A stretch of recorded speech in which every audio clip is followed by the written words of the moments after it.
Buenos días, bienvenidos, ¿cómo les va? Bueno, esto es Médicos por Naturaleza, estamos en la televisión pública, como ustedes saben, y hoy haremos un programa dedicado a la sangre, todo aquello que tenemos que conocer y saber respecto a la sangre, que es vital y muy, pero muy importante para nuestra salud. Y muchas veces no le damos la importancia que tiene realmente, y nos acostumbramos a estar anémicos, y nos acostumbramos a tener deficiencias que pueden ser vitales en nuestra calidad de vida. Por eso hoy a estar muy pero muy atentos y vamos a escuchar a los especialistas todo lo que nos dicen. Roberto, buen día, ¿cómo te va? Pero muy buenos días, Roberto. ¿Estás bien de sangre, Roberto, pero, vos? Perfecto, mira. ¿Tenés los litros que necesitas? Me dicen los doctores que sí. Bueno, fundamental eso. Teléfonos. 4535-0705, 4535-0706, con el 011 para los que llaman desde el interior. Ya están llamando. Ya están llamando, ya está, impresionante. Nuestro mail. Médicos@tvpublica.com.ar. Los quiero ver, a ver si tienen el control del ruidito del mail. La llegadita del mail. Van buscando. Y nuestro Facebook. www.tvpublica.com.ar/Facebook Médicos. Recuerden que todas sus consultas las pueden hacer a través de los teléfonos, como nos indica el productor general, y también a través del mail. En el Facebook van a encontrar los programas que ya han sido emitidos de Médicos por Naturaleza. Ahora sí compartimos las pastillas del doctor. Información para compartir.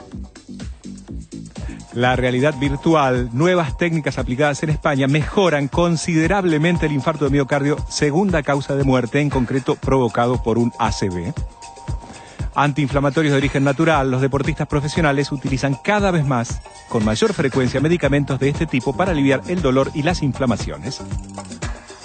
Bueno, ¿quiere decir que hay que jugar mucho los videojuegos para evitar un ACV o que en realidad se están utilizando este tipo de técnicas para controlar? Se está utilizando la realidad virtual para la rehabilitación de pacientes que sufrieron un ACV. El post. Exacto, que es la primera causa de discapacidad hoy en día, después de los 45 o 50 años. Por eso el uso de guantes y de tecnología en un mundo virtual parece que estimula a los pacientes en su rehabilitación, y además lo pueden hacer desde su casa, ¿sí? No solo internados, sino también desde la casa. Así que es una prueba de que las nuevas tecnologías pueden servir también aplicadas a la salud. Bueno, y hablando de los deportistas y de estas medicaciones de origen natural, Alejandro, preguntarte si efectivamente, ¿cuáles son las de origen natural? Porque hay una resistencia a que no consumamos demasiados desinflamatorios. Cuando nos vamos poniendo viejos, como yo, terminás de hacer deporte y a la noche, ¡tac!, un antiinflamatorio porque sentís que al otro día no te vas a poder levantar demasiado bien. Sí, es lo que hablamos siempre, el tema del tapar el síntoma. Sí. Por eso es tan importante los diagnósticos lo más tempranamente posible. Pero sí, es una realidad.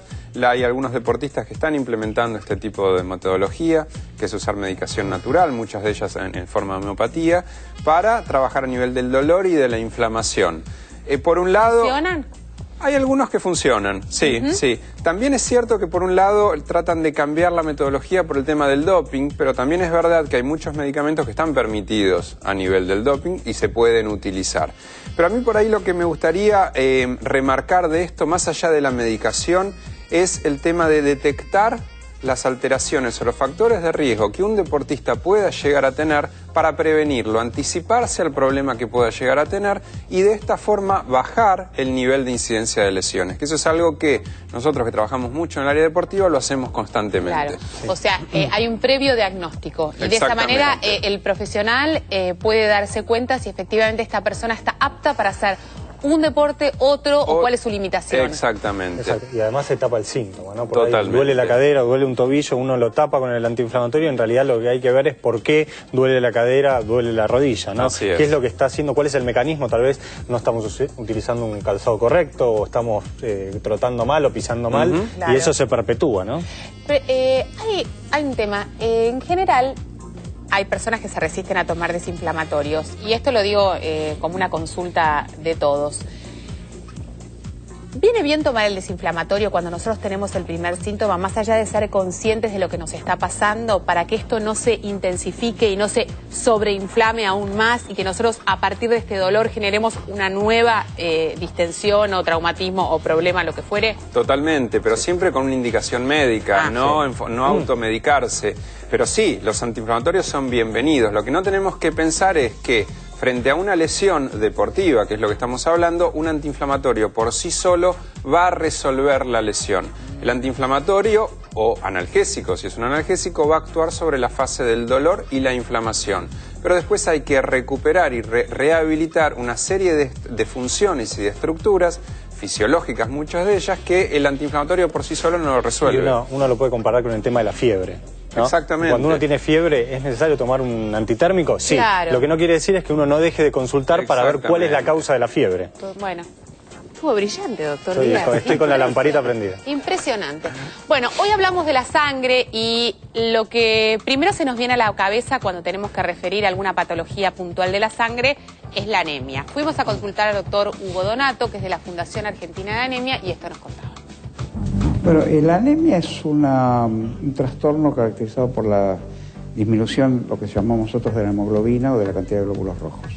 Fundamentalmente la anemia, uno de los principales síntomas que trae es la fatiga, ¿no? O sea, también puede ser la palidez, que uno puede notar, pero fundamentalmente lo que más notan, especialmente los adultos, ¿no?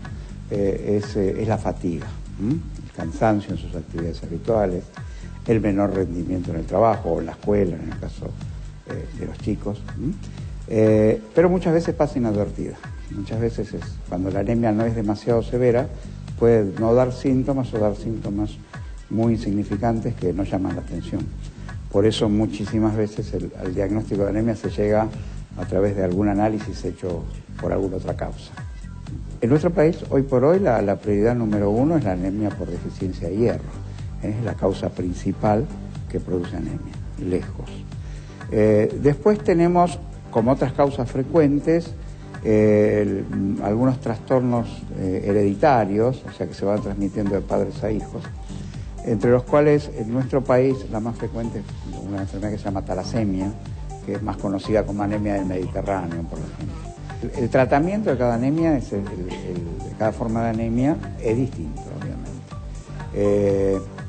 Por ejemplo, el tratamiento de la anemia por falta de hierro es con preparados con hierro y consejos desde el punto de vista de alimentación para que ingieran alimentos ricos en hierro.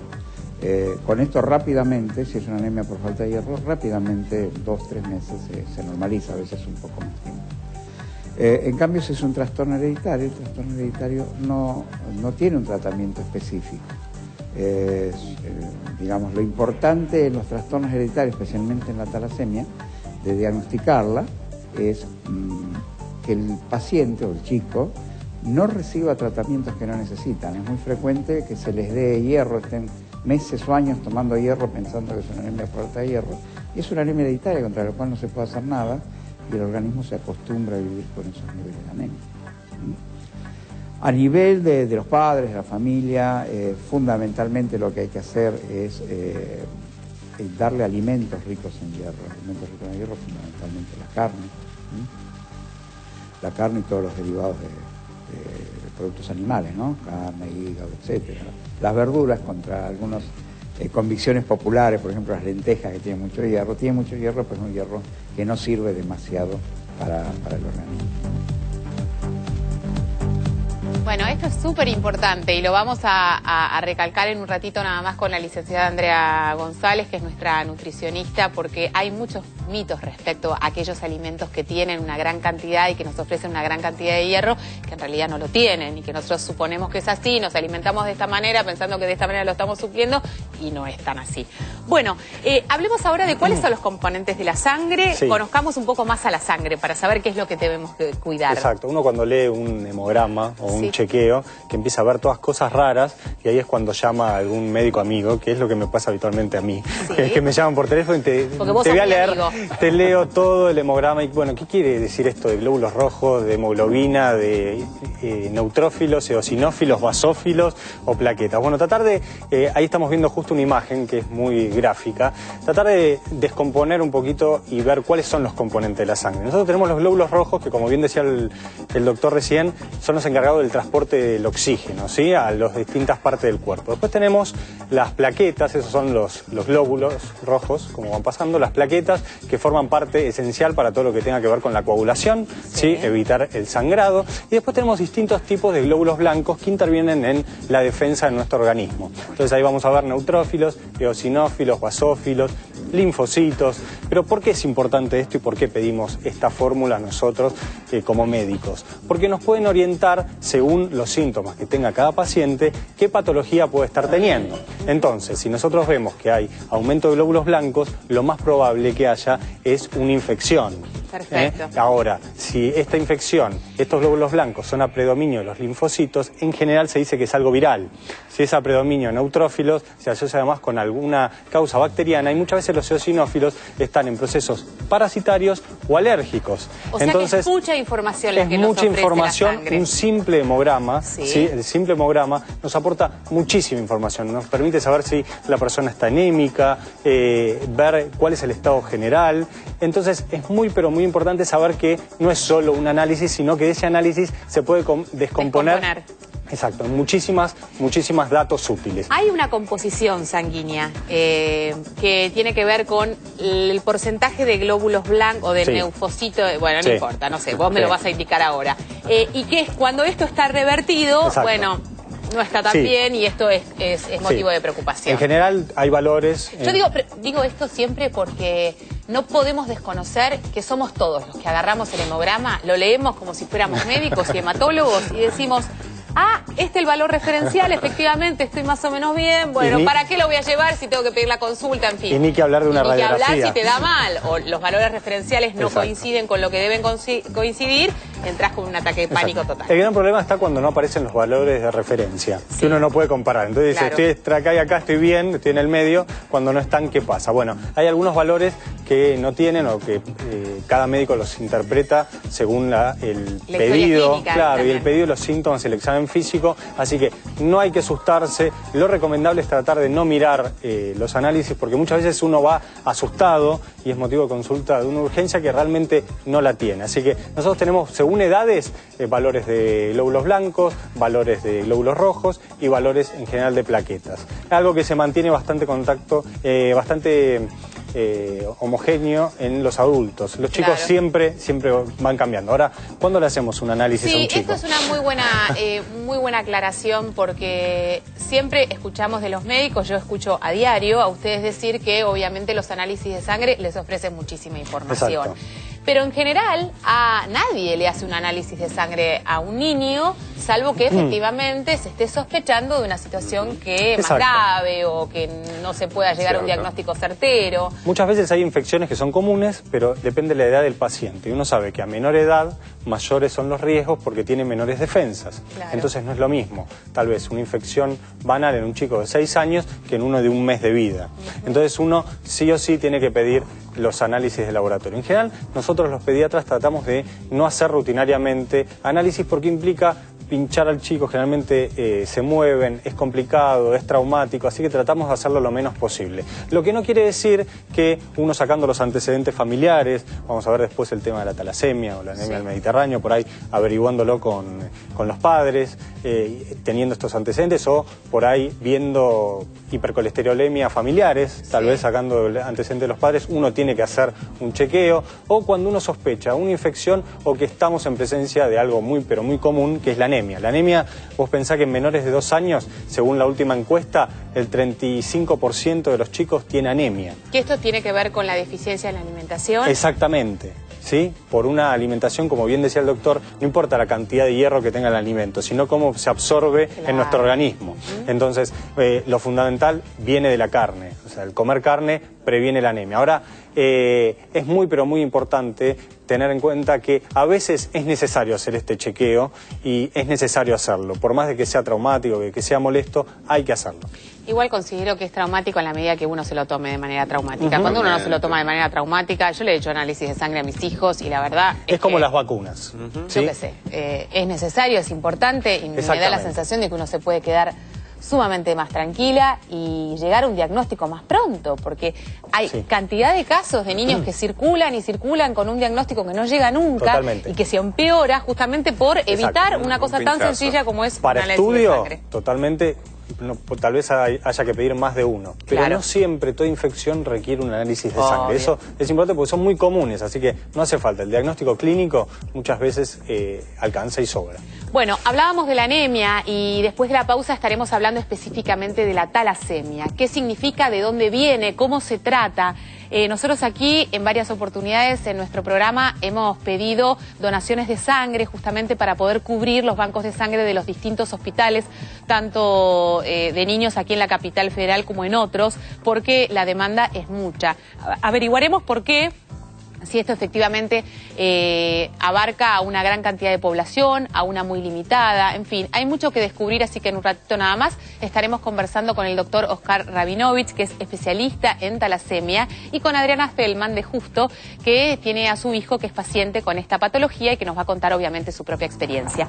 Me voy a la mesa porque está la licenciada Andrea González ya con el semáforo, hoy más que nunca. Hoy más que nunca. La salud de la sangre tiene un papel fundamental en la alimentación. Fundamental, no olvidemos que todos los alimentos que comemos después se absorben y circulan por nuestra sangre. Entonces es tan importante saber qué alimentos van a ayudar a la salud de nuestra sangre y cuáles no la van a dejar en buenas condiciones, tanto por carencia como por exceso. Recién hablábamos de anemia, si no consumimos suficiente hierro no lo tendremos circulando en sangre. Si comemos excesos de grasas tendremos exceso de las mismas circulando en sangre. Obviamente, y también desterrar algunos mitos que se habían presentado al principio del programa. ¿Qué pasa con las lentejas? ¿Qué pasa con aquellos alimentos que nosotros suponemos tienen una gran cantidad de hierro? Así que no te muevas de ahí, ya estamos de vuelta. ¿Cuáles son nuestros teléfonos por si nos quieren llamar, Roberto? 4535-0705, 4535-0706 con el 011 para quienes llaman desde el interior. ¿Qué teléfono tienen en su casa ustedes? Porque este es impresionante como suena. Bueno, hacemos pausa, estamos de vuelta en un ratito, no se vaya. Mónica y sus amigos avisan. No demos oportunidad al dengue. No dejemos que el mosquito prolifere. Evitemos que se acumule agua limpia en latas, llantas viejas y recipientes. El mosquito del dengue es negro y blanco. Los síntomas de la enfermedad son manchas en la piel, dolores en el cuerpo, náuseas y fiebre tan alta que parece quemar. No le demos oportunidad al dengue. ¿Sabías que la sangre transporta los nutrientes desde el aparato digestivo hasta las células? Una vez realizado este trayecto, recoge también las sustancias de desecho para eliminarlas a través de los riñones, el hígado y otros órganos de excreción. También es la encargada de regular el transporte del oxígeno y la eliminación del anhídrido carbónico. Tiene un papel importante en funciones como la coagulación, la inmunidad y el control de la temperatura corporal. Será mejor caer y volverse a levantar, llorar.